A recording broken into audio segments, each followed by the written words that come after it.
So we're recording now. And our basic rundown is just a couple of revisions and then the discussion about the EIN and what we're going to do with that. So I guess we should start with reviewing the vote for the officer bylaws, since that's probably the oldest thing, if that sounds good to everybody. Okay, so let's start there. Let me share my screen.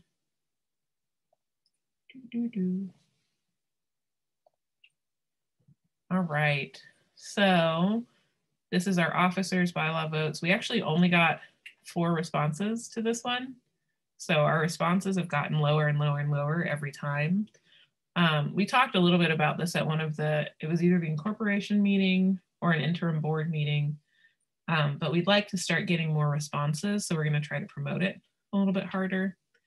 And then we're also going to send out reminder emails on the last day, just because I think that does help. Because when we were doing that, we were getting between like, I think the lowest number was 11 and the highest number was like 30 responses. So as far as the feedback we have here, everybody said yes to feeling served by the draft, yes to being comfortable with the responsibilities, yes to being comfortable with the limitations and rules. There were no suggestions for improvements. And then one person let us know that it would translate well to another language. And then the good thing is only one person was a board member that voted. So there are other 2 people, or our other 4 people. Well, I guess our other 3 people mathematically were not board members. So that's good to hear. I was worried that it was just all board members that had responded, in which case that would be kind of unethical, I think, for us to pass through. Should we make any revisions to this, knowing what we know about the team bylaws or anything else that's come to mind? What do y'all think?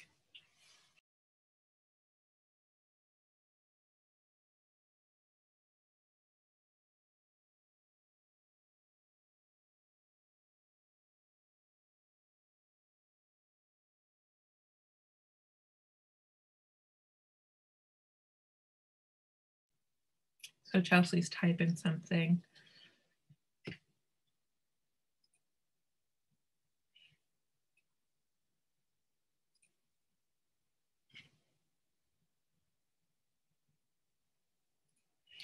So with the feedback we've gotten, we should probably leave it as it is for now and revise before we file, just to make sure there's consistency across all sections. I also agree with you. That's also something that was brought up at the interim board as well. We were worried briefly that we were overloading people. But what I think might deal with that kind of overload is to just give people oddly like more chances. And I think at the very end, we're just going to put the whole document together and then have people vote based on that. And maybe give us feedback in one vote and then ratify in the last vote. So I think that I agree with that. That's a very good idea. Okay, cool. So that's easy peasy lemon squeezy. Is everybody all right with us just kind of pushing through this and then publishing it to get ratified or accepted? Yes. Yes. Okay. Yeah. Perfect. So that's done. And we'll publish that a little bit later. Okay. So then the next section is the teams bylaws, the draft. So I wasn't here for this one, so there are a few places where I'm a little bit confused. Like I did watch the meeting, but also it was hard to watch the meeting and listen to and watch the typing because it's small on the screen. I tried, but as far as this goes, it's essentially kind of following the format of the other sections as well. We've got our purpose, again, mostly the day-to-day activities, duties, and functions. And we've got the formation, zone representatives, established teams. Vacancies, term of office of any office shall terminate upon election and qualification of a successor. This is essentially the same as it's been for everybody else. And then as far as the responsibilities go, again, follows the format of everything else, really emphasizes communication and etc. And then the communication, distribution, and structure. I think this is an area that probably we could clarify. I noticed that there was a little bit of discussion about this. So here, I guess we're just trying to decide the name of what we should describe this as. And it seems like it's about the development, implementation, structure, and organization of teams within the guild.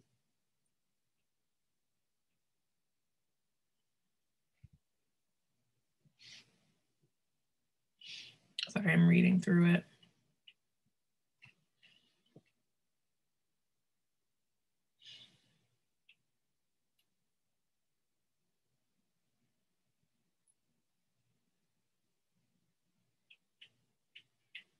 Yeah, I agree. I think structure might be the better way to go, just because it is mostly talking about structural information. And we've already said essentially that communication is part of their responsibilities. So I think it would be a little bit confusing to go with communication instead. And I think distribution would be a little bit confusing as well, just because it would seem like distribution often in legal terms means like we're actively distributing an item and not necessarily people. I don't know how to phrase that, but yeah. So does structure sound good here? I've got 2 people on board. Liliana, do you agree? Yes. Perfect. Okay. So then here we've got indicates the power of membership to the overall guild. That's important. Is it all right if I resolve this? Okay.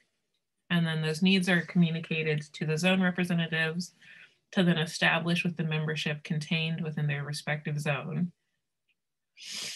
So essentially, we just need to remember to add to membership articles when we get there so that the membership knows that that's their responsibility. As far as meetings go, again, attendance to 2 meetings per year scheduled by respective zone representatives. This is one area where I was a little bit concerned because from what I've heard from a lot of volunteers, it's actually helpful to have more meetings, but I'm also not sure if that's just because we're building right now and more not just meetings, but communication and, you know, relationships that are sustained, right? But again, I'm not sure if that's just because we're at the beginning or if it's because, you know, it just depends on what kind of team we're doing. Yeah, I think that's a good idea. Yeah, I agree that 2 meetings does seem low. So I think saying at least 2 helps.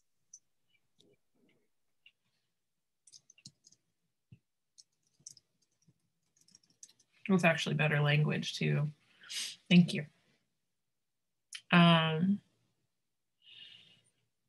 And yeah, I think it's good to say that there are more optional meetings because I will say, like, as far as YouTube goes, right now they're functioning primarily through Discord because it's primarily just looking into a video and then revising the captions, which doesn't necessarily need that many meetings. But also if we get to the point where YouTube is also publishing, you know, like demos or any of the other programming we've wanted to run, like, then we would start to say, okay, they probably need to meet more often.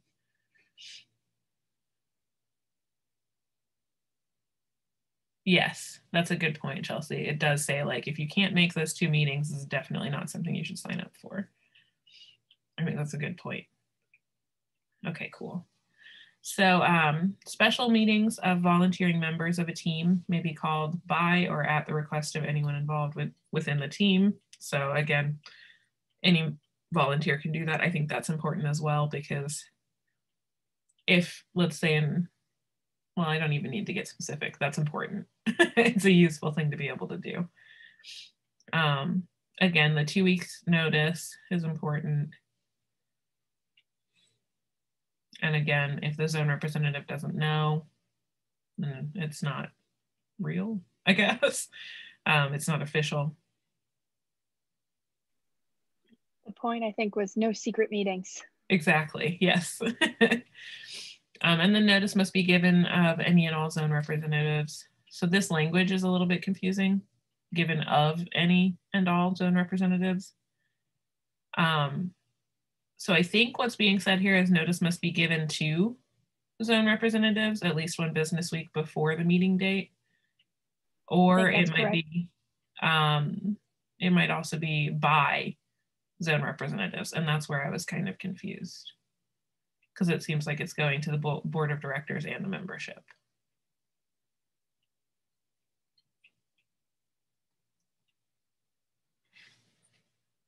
So Chelsea, you said it's 2 zone representatives? Well, I'm reading right before it. So they're called by or at the request of anyone involved in the team. Mm-hmm. Notice must be given at least 2 weeks in advance by any usual means of communication to each zone representative. So we've already said notice must be given. Yes.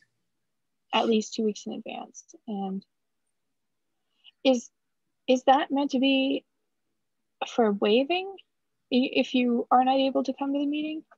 I'm not sure, because I'm wondering if it's saying that the zone representatives should be telling the board of directors and the membership about the meeting ahead of time. Because I know that we do want to have open meetings. And so that makes sense there. But then I'm also like,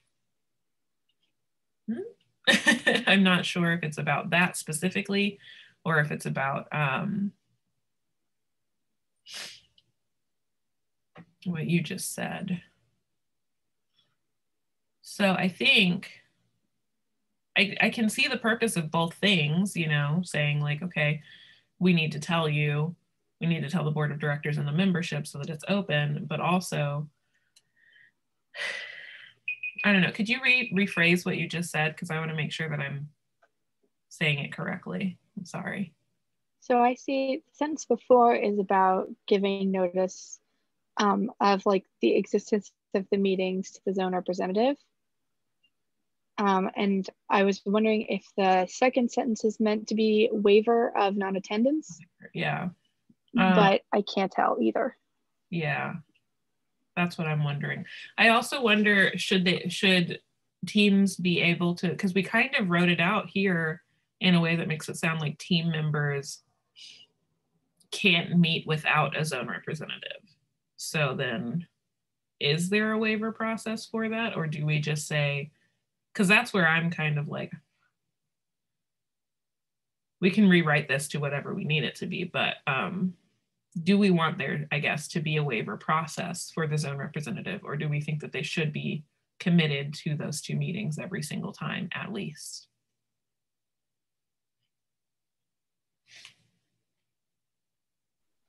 I'm tempted to look at another section, or like look at another like the zone representatives and look at the section on meetings and see if that was just a copy over from that structure. Let me look. Let's go with the officer's draft, since that was right before. And then what did we call it? Meetings?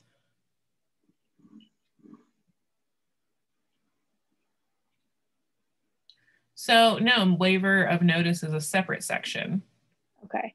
So what sentence would that, there should be a sentence that's very similar. Notice must be given of any and all zone representative. It's the same sentence. Oh.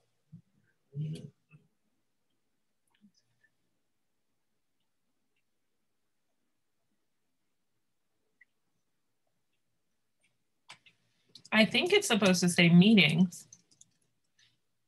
I think it's supposed to say any and all zone representative meetings at least one business week before that meeting date. I have a feeling that's what it is. Does that feel correct to everybody? It feels right. It looks like we already have like notice to the zone representatives of like from the team covered. So this is letting everybody know they could attend the meetings. Exactly. All right, perfect. So we'll just change this language so that it says notice of any and all team meetings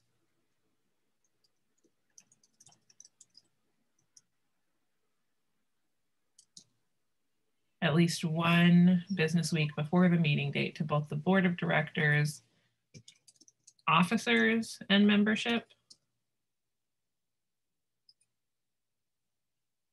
Does that sound right?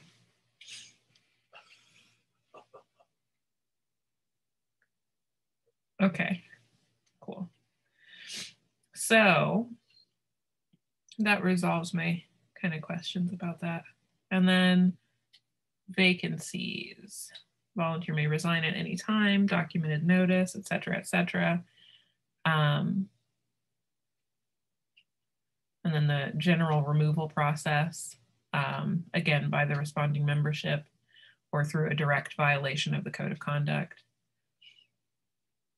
And then here's our waiver of notice. So any volunteer member may waive notice of any meeting. The attendance at that meeting shall constitute a waiver of notice at such meeting, except where a volunteer member attends a meeting for the express purpose of objecting to the transaction. Okay.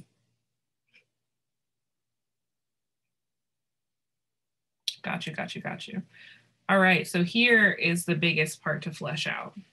So our thoughts here on compensation. It would really be nice if we did have compensation at some level. I don't remember what we said for officers, so let me scroll down to there. Okay, so for officers, it was again, compensation in the form of a non-fixed stipend commensurate to the annual budget. Team leadership can choose to decline compensation to keep funds for the mutual aid of the guild. No other zone representative shall receive any compensation for their service in that capacity. Examples include reimbursement of actual travel, lodging expenses, etc., barrier removal for technology, or other materials necessary to perform the function of the position, discounted waived programming fees, and waived membership. And again, all compensation is subject to economic feasibility. I do know that the board members are not compensated. And that's mostly because they make financial decisions, but also because the board members aren't as active as the officers are. So what do we think about compensating people that are essentially at like y'all's level right now, where it's like occasional meetings, probably going to be more spaced out than the meetings we're having right now. They won't have to do as much research as this team because they'll be doing just like day-to-day functioning. So what would we say about that?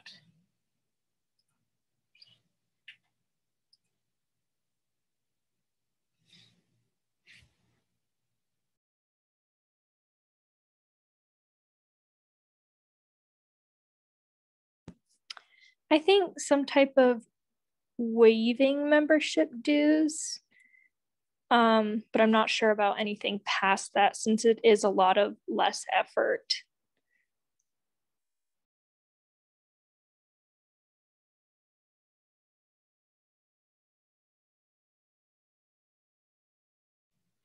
Okay, I think that's a fair point. I definitely think there should be some form of compensation for that level of like work, but I do think that I agree it's not as, I guess, administrative in the function. And also this is maybe just me being hung up on semantics, but it's also kind of like a legalese concern. I don't know if we can refer to them as volunteers if we do compensate them. So just something I noticed recently is that this is a very specific example, but the people who volunteer to officer elections, it is a paid position, but the government still refers like to them as volunteers. That's fantastic to know. So maybe we can get away with that kind of idea of compensation. We can at least try. I mean, we do still need to show this to a lawyer. Yeah. So we can write it how we want it to be. And then they can go, no. Or they can say, yeah, that's fine. So I think that's great. I also agree with Chelsea that if we could, you know, instead of like calling it volunteer, like we call it something else in order to be able to provide compensation, I think that would be great. Because like, yeah, because I mean, I think that it would, yeah, I think people just need to get paid in some way. It's just really difficult right now to figure out how to do that. But I think that maybe, yeah, and I don't know, maybe like using like words like stipends is like a way to get around that, like as far as like legality goes, you know, instead of saying you're gonna get a salary or you're gonna get like whatever. Just because it seems like those type of words kind of make it sound like we're like hiring them like part-time or, you know, whatever, which it's all volunteer based. So yeah, that's very true. And we also would end up having to do different types of taxes if we were going to give them any kind of like hourly compensation. So that's a really good point, Lana. I think maybe we maybe what we do, and let me know if this seems like weird, crooked language, because I'm fuzzy on the morals of saying it this way.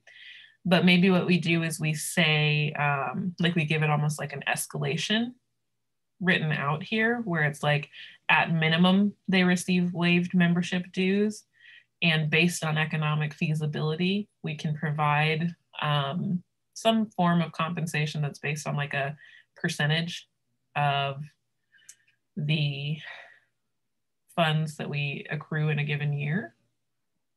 Because I agree, I really honestly would like to be able to pay people, even if it is just like $50, you know, or 20 or something. Like it's some kind of compensation for the effort that they're putting in. And I think that's often the most difficult thing for a lot of people when they think about volunteering as well. You know, I need to pay my bills. So Chelsea sent this link to us. And you said the second part? Yeah, the second half is about can we pay our volunteers? And okay. The positives and negatives of that. For instance, there is a Volunteer Protection Act, but just something to read through. It looks like you can.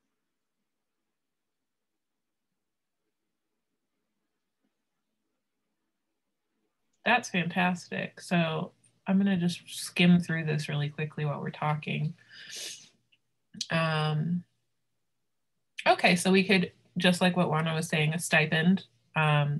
Reimbursement is another thing we could consider. And I think maybe that's something we want to think about too, because if we do eventually get to the scale where we're capable of, because it seems like we're allowed to go outside again within the year, hopefully. I'm wondering if we get to the point where we have the infrastructure to have conferences, then it might actually be more worth it for us to change the language so that it's, you know, reimbursement for out-of-pocket expenses, depending on, you know, what we're requiring people to do, because that could be a slippery slope on its own, especially if we're saying, okay, let's have a conference in North Carolina, right? Then if we're having our Canadian members come and we happen to have a Canadian volunteer, the cost of that's gonna really escalate quickly. And I don't want to be able to like say, well, not for you, you know, I'd rather it be something that's a little bit more,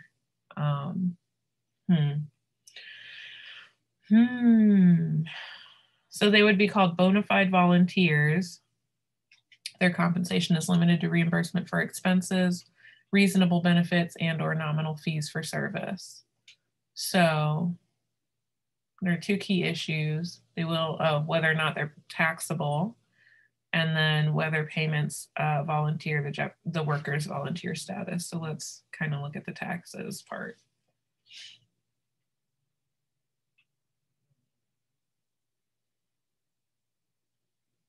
Okay.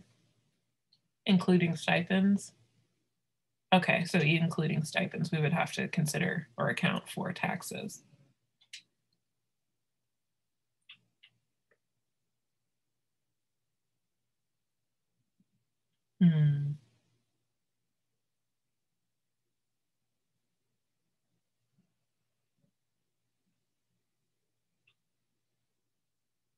What do they mean by in-kind benefits? Do you know, Chelsea?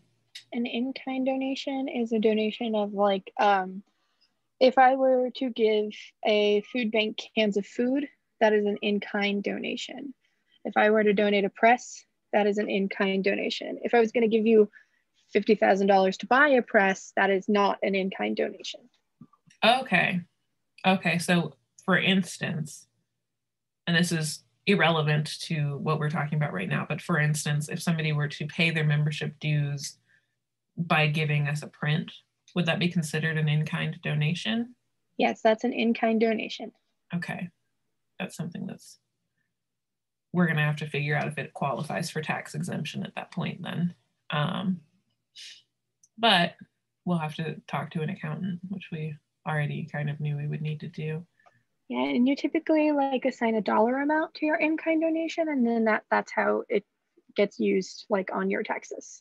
Okay, and that's something we've talked about before, is like allotting a certain dollar value to what is donated. So if the artist would say, like, let's say we say, you know, prints that are worth up to $25 can be donated in lieu of, then we could kind of work around it that way. Right, and sometimes people like you self-assess your in-kind donations typically. So if you were to make a print and then say, well, this print is worth $2,000. If we say we are looking for prints worth up to $25, that kind of negates that issue. Exactly, yeah. Cool. And then fair market, blah, blah. Okay, so taxation, that's just something we're gonna have to talk to an accountant about to deem whether or not our decisions make sense as far as compensation goes. As far as jeopardizing their volunteer status, can have negative income. Yeah, I'm aware of that.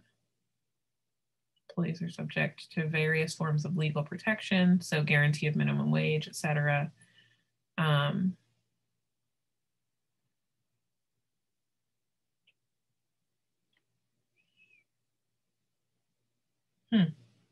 Weird. So the Volunteer Protection Act specifically protects a volunteer who performs services for a nonprofit organization or governmental entity, and either receives no compensation, although reasonable reimbursement for expenses incurred is allowed, or does not receive anything of value in lieu of compensation in excess of $500 per year. So therefore, a volunteer who receives a stipend of $50 per month or $600 annually is not protected under the VPA. So it's looking like the smartest thing for us to do at this point is to just do reimbursement and put the phrase reasonable in there. Yes, and waiving fees for things is almost more similar to an in-kind donation. It's like no money changes hands at all. Yes, and I think from my understanding, that also might be the best way to go instead of giving them actual stipends, unfortunately. That's why I volunteer at conferences. Like if I'm trying to go to a conference, I check and see if they have volunteers. Yes. Yeah, that's a good point. I never even considered that because I always look for scholarships. That's my first thing. I'm like, I am brown and I have so many problems, please. But yeah, I think Oh, I hate saying this. I think the stipend might not be the feasible option here, at least for this level of involvement, especially if I think it's the least sustainable option for us. I do think waiving fees is probably the most sustainable. The risk management section is really concise. Okay, let's look at that. Is there anything useful here? I didn't really understand a lot of that. There's a lot of codes. It seems like a lot of just tax law. Okay. Risk management. I will say that like the reimbursement way is a common way. I've had that experience before where it's been like there's a quote unquote amount of money that you would get for that position and you are reimbursed. So that is something that has been done, but I will say the reimbursement is a little challenging because you have to have that money in the first place to be able to like book that flight or attend that event or whatever. You'll get it back, but that's just something to consider.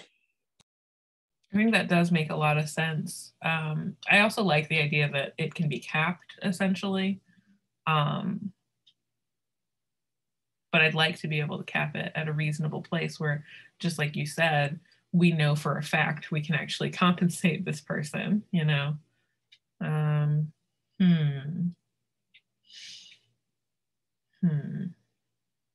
It gives people the cap gives people a good option too to say no and to read it and go, that's not feasible for me. I'm not going to do this. Yeah, I think that's also a good point.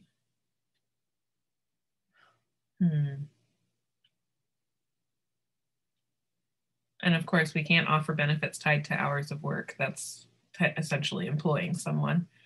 I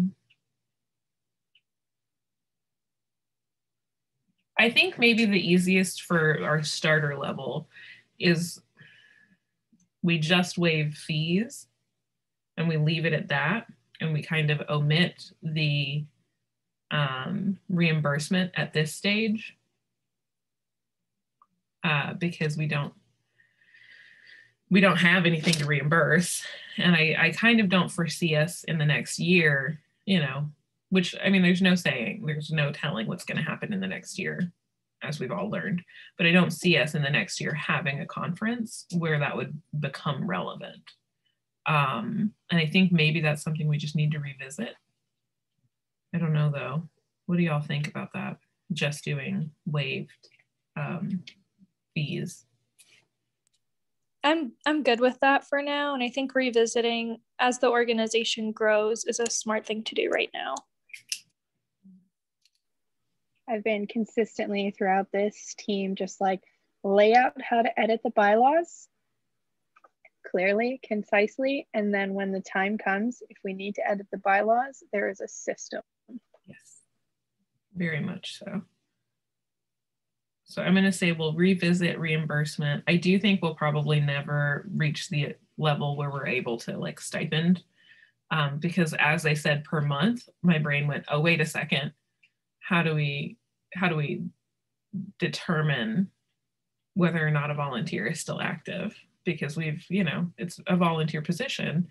So there's a varying level of being able to show up to certain things.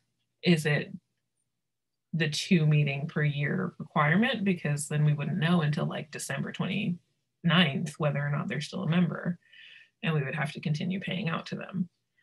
So that becomes a little bit more tricky too. Okay, I'm making little notes to myself. Where are we? So what we will do is remove the non-fixed stipend.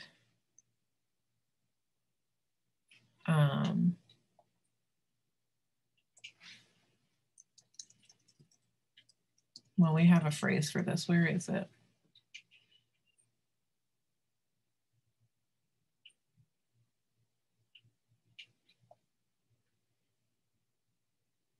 Here.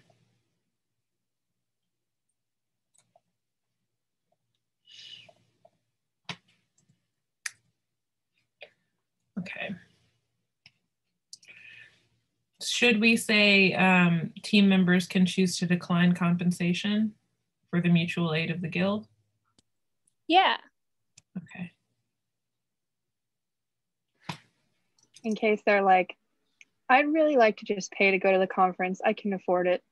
Yeah, exactly. Which we've had in light of COVID, we've had a lot of people say things like that, where they're like, I would love to volunteer, but I don't know how reliable I'll be. Can I just give you money? And I can't tell you how many times I've had to be like, no, but thank you. I hope you can give us money later. I'm sorry. But soon. We're actually really close to the end. We're about halfway done with the bylaws, which is exciting. So I think we've addressed most of the concerns here. Let me just double check before we edit this whole thing. So a volunteer exhibition, we did not address that. We did talk about waiving membership dues and programming fees. I'm not sure what they meant by mutual aid, since the organization itself is already set up for mutual aid. So I think as members themselves, they're still eligible for that, whatever form that might take. Does anybody remember what this specifically meant? I think it goes with that second sentence, to decline compensation. Okay, perfect. So we've resolved that. And then a meet our volunteers. Honestly, I think I like doing meet our members. I'm personally not super on board with separating volunteers from members in that way. I understand why you might want to, but it just doesn't vibe with the way that my brain works, and that's all. What do y'all think about that? I think it makes sense for the website, like to have a section. It's just like, meet our board members, meet our staff, meet our volunteers. But for an Instagram page, it would probably confuse me, like as a viewer, to be like, wait, is this person not a member? Like, what's going on? Yeah. I do like the idea of having that transparency, having that like face to the corporation. Cause like for instance, I don't know what, if I hadn't met Charles Beneke in person, I would never have been able to pick him out of a crowd, but I knew his name. You know what I mean? I want to avoid that kind of obfuscation, right? But I don't know, personally, I don't know if this belongs in compensation. Does it? Would this be something that we would want to have written in the bylaws, or is it just programming, essentially? I would say that that's programming. Okay. I agree. Okay. So I'm going to make a note of it so that we don't lose it forever. On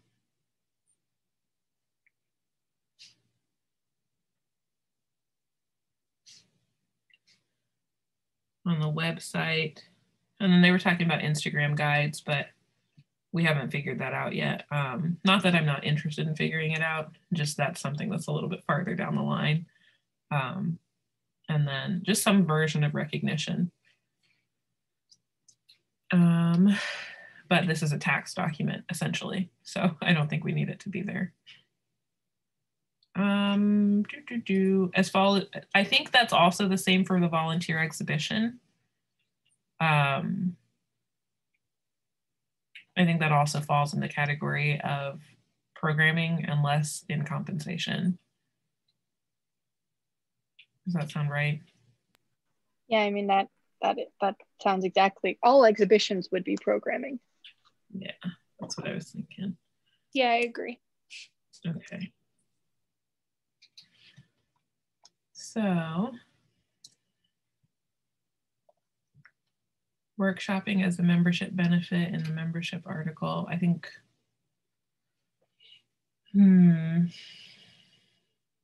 I think I understand what this means. I think it was about essentially saying like being able to do a workshop or run a workshop or attend a workshop is a membership benefit and people don't have to pay to do it. But I think we need to flesh that idea out a little bit more and figure out like, okay, what exactly does that mean? So I don't know if it belongs in compensation here. I just think it's an idea that popped up. So I'm going to make a note of that as well.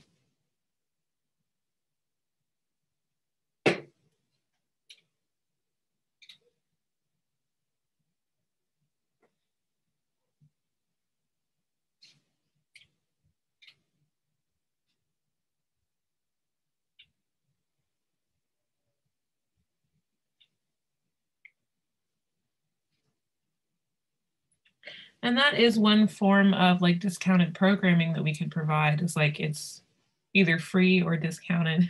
Such a fluffy cat. Sorry. But it's either free or discounted to attend any kind of like demonstration, etc. So I think that's a good idea. I'm going to remove this, but I did make a note of it.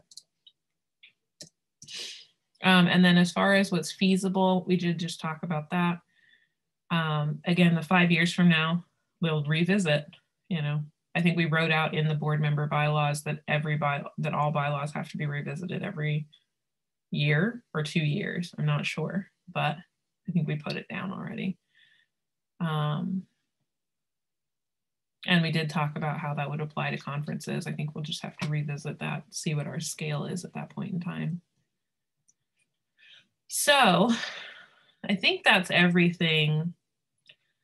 Let's finish this up to just like clarify it. I don't think we need this sentence.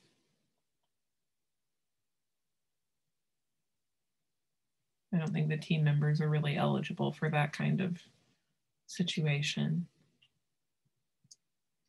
And then we took off reimbursement for now. Should we keep barrier removal for technology and other materials necessary?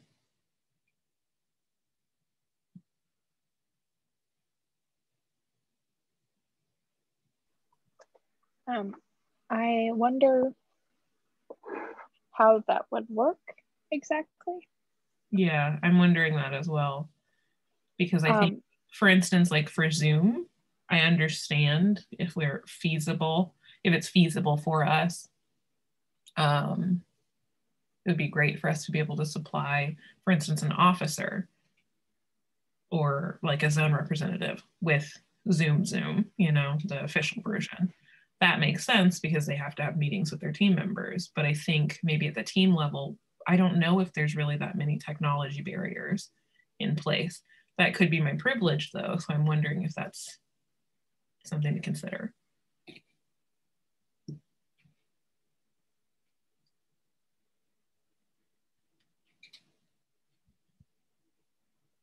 I'd just be really curious how they heard about us. Yeah, I mean, I'm thinking about the volunteer teams we have at this very moment. YouTube is free, Instagram is free. Accessing them is, you know, but we also can't necessarily purchase a phone for anyone. That gets really tricky when it looks at like taxes. They will definitely flag us for that.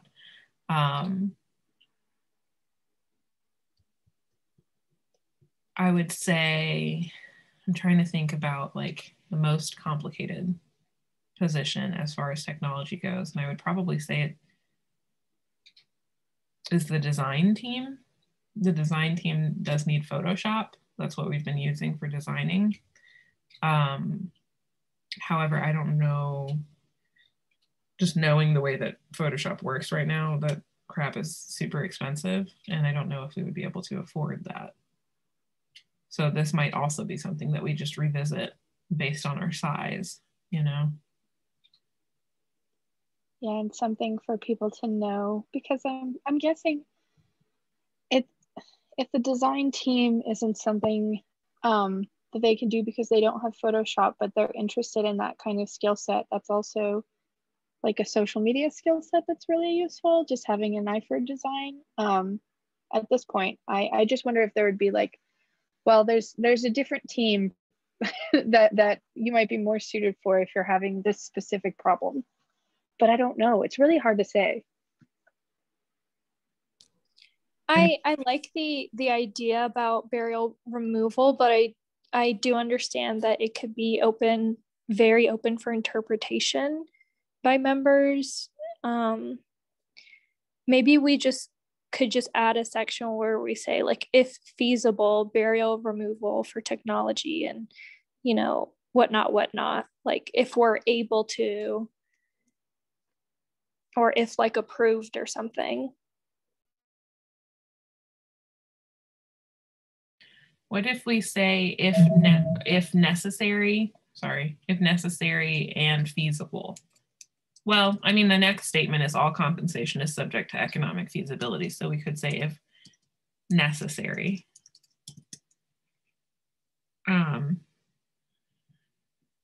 I will say certain barrier removal for technology or other materials necessary to perform the function of the position will be provided.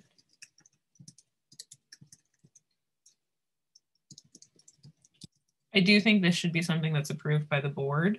I mean, we've essentially written the board that way anyway, but I think I might just make a statement of that just so that people know when they're looking at the volunteer thing, like everything is approved by the board as far as any kind of purchase or compensation goes.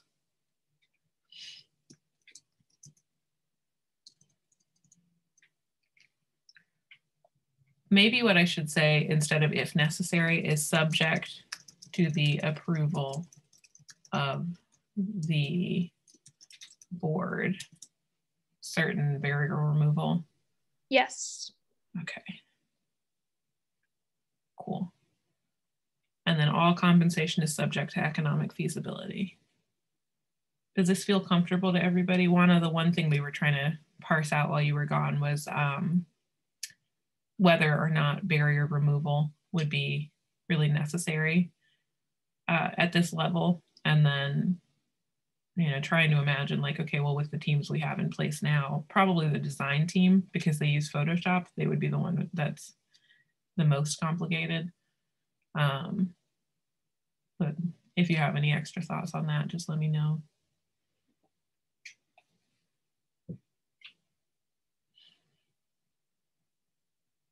Otherwise, I guess, does everybody feel really confident with the way that this is written? Yes. Perfect. Okay, so we're done with that. One question I have, because I know everybody's spring break is like the Wild West right now. I'm going to go ahead and publish this into a vote and then release it. The Instagram schedule will, I think, dictate when I release it. So I will probably release it on, I think it's Wednesdays. Yeah, Wednesday of next week. Is there anything, let me look at a calendar real quick because I am not good at remembering dates. So next Wednesday would be, hold on, my calendar is opening. I don't know what it had to think about, but it did. So next Wednesday will be the 10th. And then when is everybody's, well, let me rephrase that. I will release it through the newsletter on Tuesday because I'm trying to keep all of my like programming information, voting information, all of it together cohesively like that. But I'll also put it on Instagram on the 10th. So what is a reasonable end date for that vote based on like spring break? Because I'd hate it to be during spring break because no one's going to be checking their emails for the reminders. My school doesn't have spring break this year. I'm sorry. And also so I don't know when they are anymore. Yeah. Well, I know Ruben's have like 2 separate spring breaks, but I don't remember what he told me those were. And I really wish I had written it down somewhere, but I did not. I think one of them is next week, and I think one of them is the week after, or it's the week of the 15th and the week of the 22nd. So that's not helpful. So our university spring break is on the week of the 15th. So I think it's, yeah, so like mid-March. Okay. Do we want to just have the vote up for the entirety of March? That's a good idea. We could just have it open until the 31st. And we can just publish multiple reminders, because some people are going to have spring break next week and some are going to have the week after, and some people have the last week of March. Exactly. And what I'm thinking we'll do is like go ahead and set like scheduled email, which I only recently learned about those, and they are so nice. But what I might do is just go ahead and have like a scheduled email that goes out on the 31st. And then that gives me the ability to say something about it in every single newsletter of this month as well. Just saying, hey, remember you have to vote. And then I might also say something about it. I mean, every Wednesday is when we promote votes. So I might say something about it on the 24th on the Instagram as well. And then on the 31st on the Instagram, just like, hey, today's the last day, y'all. So, okay, cool. Does it sound good to have it close on the 31st then? Perfect. Yeah. Now I have a question about the ratification of the officer bylaws. Should we also do those on the 31st and just have them running together? Or should we space them out? I'd run them together, especially because these have like a very similar structure. And if I looked at one, it would remind me what the other one. Perfect. Okay. So I'll have to think about how to, I'll probably have to make a separate graphic just to say like, hey, remember to vote. We've got 2 votes up, but that's not a huge deal. Because that'll at least get people to look and say like, oh, what votes? Which I think is honestly more helpful than just saying, hey, vote for this specific thing. All right, perfect. So the 31st, we'll run them together. They'll both get put out in the next newsletter, promoted in the next newsletter. And then we did talk a little bit about getting an employer ID number. I asked Ani if this is actually my own personal failing. I was looking in my notes to try and find the timeline of this, and I could not find it for the life of me. So I'm going to need to go through all my different notebooks later and see if I can maybe find it there. But from what I'm remembering, I think we have to file the bylaws first, and then we can file for an EIN. Is that correct? Or is it the other way around? Bylaws first? No, you were correct the first time. It's on the IRS website. If you believe your organization qualifies for tax exempt status, be sure your organization is formed legally before you apply for an EIN. Okay. So with that, what kinds of ideas do we have about paying for the fees? As far as, we're still looking for a pro bono lawyer, so I guess I should talk about that first. Somebody sent me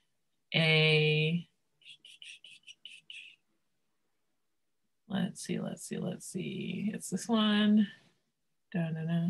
I've also been over time just like saving different links, but let's see. So there are some pro bono area or pro bono lawyer programs in my area that I need to look into to try and find somebody that will help us do, how do you phrase it, nonprofit law without us having to pay them. So there's NC Free Legal Health. The problem is the majority of it is criminal law, not nonprofit law, but potentially if I keep reaching out to these different organizations, or if we keep reaching out to these different organizations, we might actually hear back from somebody at some point in the affirmative. I'm hopeful that we'll be able to do that. The Bar Association is probably one of your best bets because they can refer you to someone who does nonprofit law. The Bar Association.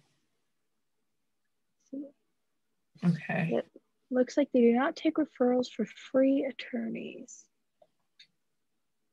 I don't know what that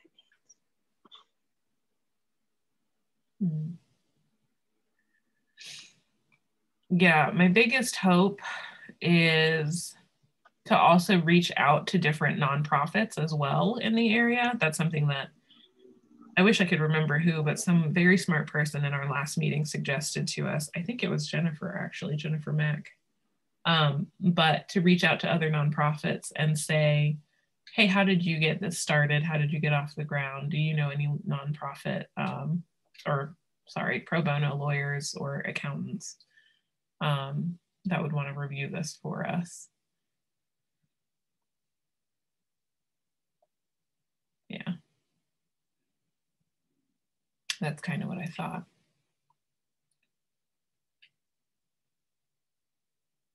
So this is NCCU specifically doing legal services to, I think, student level, from the student level, kind of like how a lot of therapy programs specifically will have their graduate students practice on the student body first, similar to that. And then I think I have, this is something else.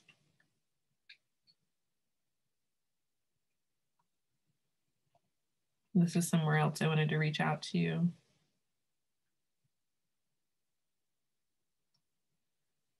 Art administrators of color, just because I figure art administrators might actually know more about this than I do, people who are in the field.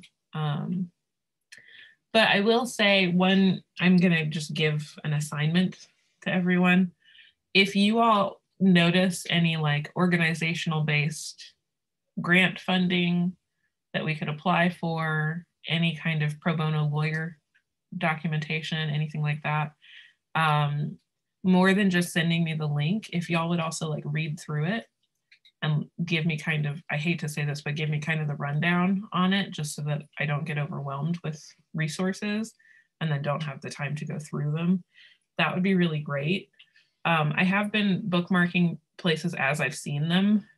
Like there are a bunch of different places that might actually give us donations. There are places that, like the Caswell County Council for the Arts, excuse me.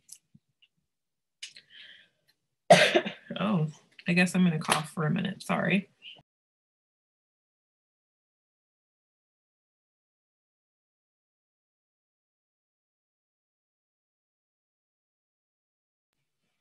But if you come across any of that kind of information, or if you could possibly seek some of that out, that would really help me get a handle on all of this stuff. And then essentially, as far as our progress in bylaws go, I know I'm hopping around a little bit here, but oh, and if you do find any of those things, you can either send them to like my personal Instagram, the RIP Instagram, or just like email them to the guild. That's cool too. If it goes into my personal email, it's going to get buried. So, but yeah, I would appreciate that. And then what I was just talking about has slipped my mind. I was trying to go into a different direction and now I've forgotten what I was talking about. What was I talking about? I'm sorry.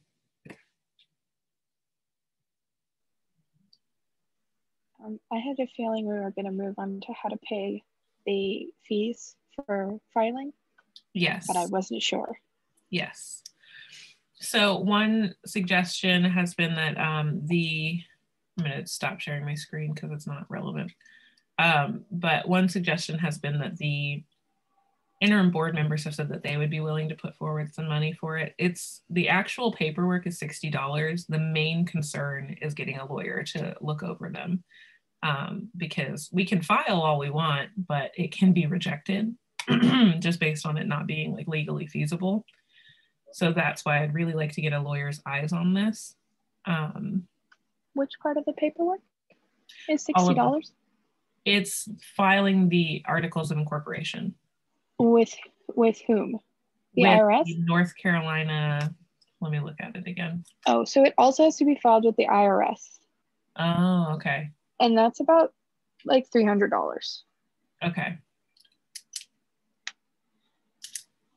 I'm gonna look it up. The 1023, there's two different kinds of 1023s, and we'd have to see which one we qualify for. And one of them is 600 and the other one is 275.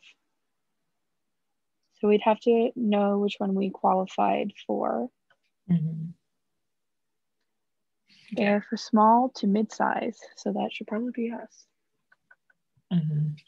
Which one is that? That's small to mid-size? It is the 1023 Easy. Okay, and it's they have a little worksheet. What? Say that again. I'm sorry. They have there's like a worksheet that you can fill out to see if you're eligible to file this. Ooh, could you send that to me, please? Yeah, it's actually kind of just at the end of this page, which is the how, or like who is eligible page. And it's the very end. So are gross receipts going to be more than 50,000 in the next 3 years? No. Have we exceeded 50,000? We didn't exist. Do we have any total assets? No, we do not. Are you formed in a foreign country? No. Mailing address? No. Any of these? No.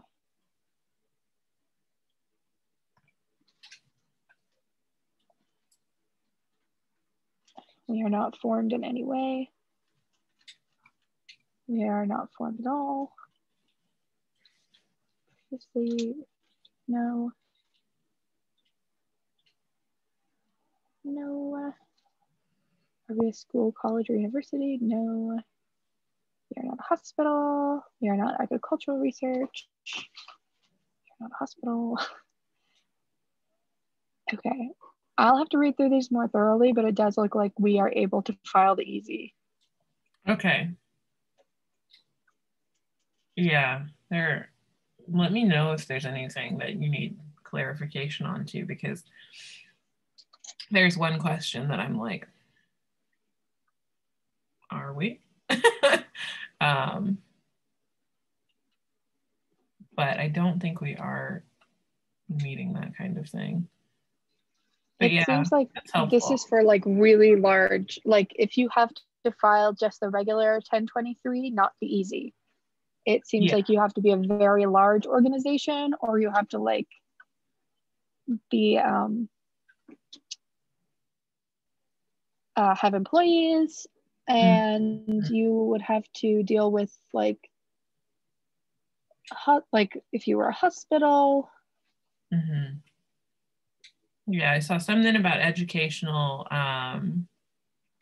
or like a health maintenance organization, colleges, etc. It seems a lot like it's like an established location type of thing as well. And then some of the questions seem to be about like how we're getting our money. But it would entirely be membership donations and like sometimes applying for funding. So yeah.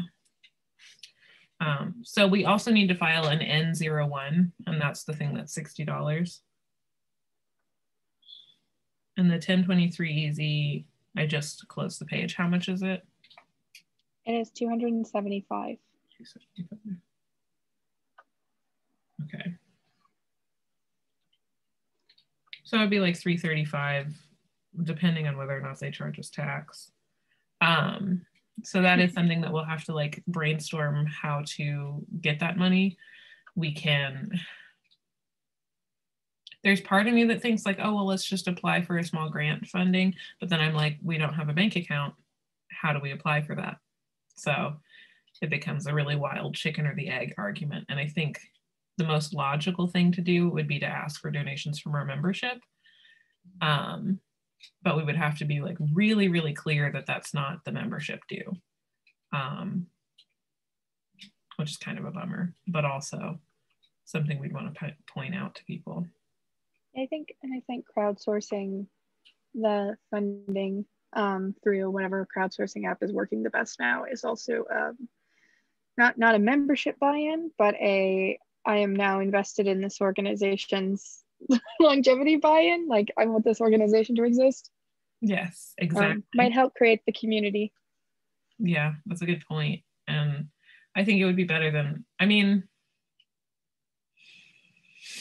we can theoretically set up a PayPal, but we can't make payments through it. And that's my biggest, like, we can't make payments to the government through a PayPal account.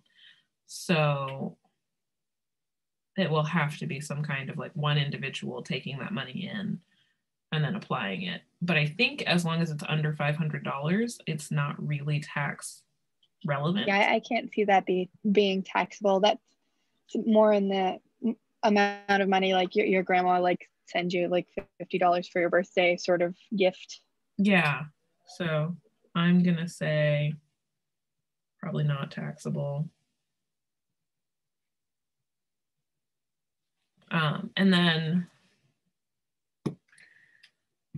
once that happens, filing for an EIN, I believe, doesn't cost any money in the North Carolina State Treasury. I don't know if we need to file that through the IRS. I don't think that we do, but I also didn't know that we had to, well, no, I had forgotten that we had to file the IRS form.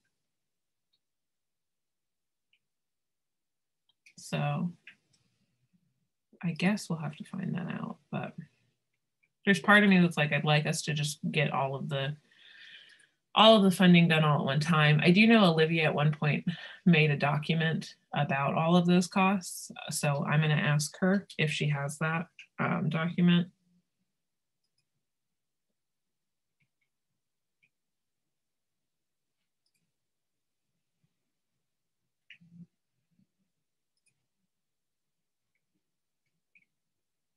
And then share it with y'all as well, put it on the RIPG thing in our folder. But I think we're getting closer and closer. I mean, at this point, as far as bylaws go, we've got the membership section, the code of conduct, and the social media guidelines, and any like supplementary information. And then I think we're done. So I do think the code of conduct is going to be a more complicated thing. But I honestly, we're already having to deal with some of the social media guidelines stuff. So I don't necessarily think that that's going to be as difficult to lay out. And then membership, I think, is really going to define itself based on what it's not as far as what volunteering is. Okay. Yeah, I didn't see a fee associated with it either. I'm seeing it on the NC Treasurer's, Secretary's website. They've got most of the forms. It might be a link to the IRS. Yeah, maybe it might be. Yeah, it's a federal identification number. Yes. And then I will say, if we ever amend the bylaws, it will cost $25 each time. But that's relatively a nominal fee if we're, if we maintain our current membership numbers, which is like over 100 and I think the last time I checked over 150, but that also might be because it's free right now. So it just kind of depends on how many people stick with it once we've asked for a pay what you can. I do think we might want to start thinking about a minimum for the pay what you can. So is it a minimum of $5 or a $25 donation, essentially? Or are we going to put it at a minimum of like $1? That kind of stuff we'll have to think about as well. So I guess if you can have that kicking around in the back of your mind, that will get defined through membership. It'll also define when we charge dues and all kinds of stuff like that. So I think all of you still have that document that has the laid out example bylaws. That does have a membership section, unlike the teams. So we can kind of read through that as time goes on. But I think, other than starting to think about the like financial implications of what we're doing and what we're going to need to file, I think really it's just going on to the membership definitions next meeting, and then social media guidelines I'd like to do first, or at the same time as the code of conduct, if that's possible. mostly just because I think they're going to feed into each other since we are essentially a virtual organization right now. But yeah, does anybody have any ideas or concerns or thoughts for our next meeting or for the end of this meeting?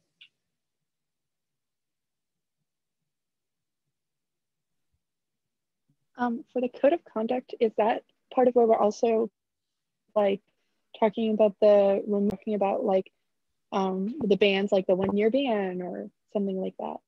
Yes, so that will be where we lay out those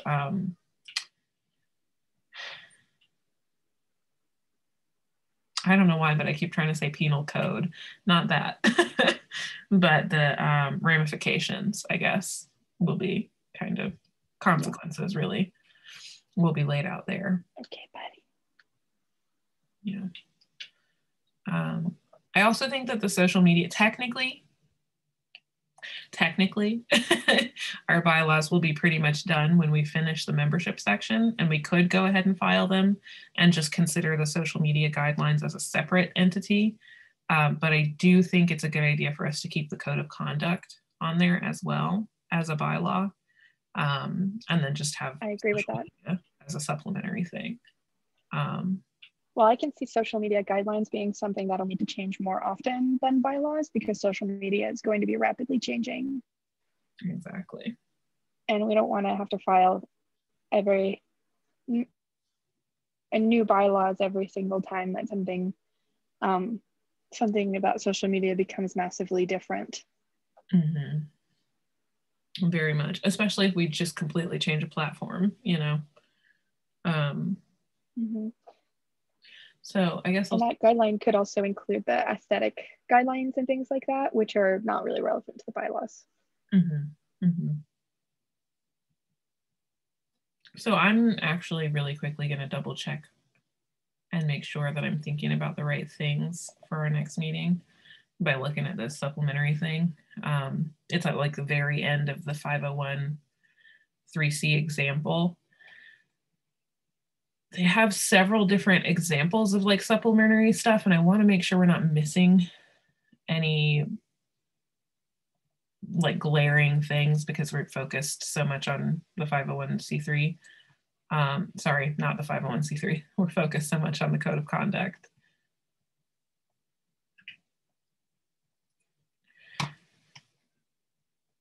Can y'all all still hear me? Okay, sorry, my internet is being strange. Or maybe it's just my computer. It's like I'm getting the pinwheel of death on a PDF of all the things. So that's kind of concerning. Okay. So their supplementary documentation,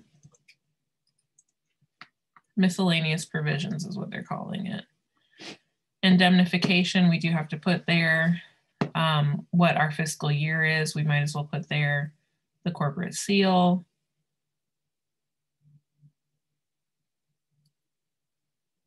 I guess we could put that there. I don't know how important that is. How amendments will be kind of laid out is also a miscellaneous provision. Activities of the organization is one of them, and then dissolution and distribution of assets. So basically saying if we ever choose to not exist anymore, we have to talk about why we need to do it and how we're going to do it. So those are all things I guess we should also consider as part of our bylaws. I'm excited about the progress we've made. And I think we are able to leave early if we all feel comfortable with where we're at. So the immediate next steps are that I'm going to put out the bylaw votes next week. And then I think what I'll go ahead and do is on Monday, send out another vote for when we can meet next. And would y'all prefer to start with, because I talked about my personal preference, but I never asked anybody else. Would y'all prefer to start with membership, or would you prefer to start with like the supplementary information or the code of conduct? Membership. Membership. Yeah, I feel like membership is the last like thing to finish up, and then code of conduct applies to like all of the things we have already written. I think that's a good point. I also think, yeah, that's something that should definitely get laid out. I also think that might get people more involved in vote when we say, okay, what does it mean for you to be a member? People should really want to have a say in that, I hope. So, okay, I think we're free then. I'm going to stop recording. So does anybody have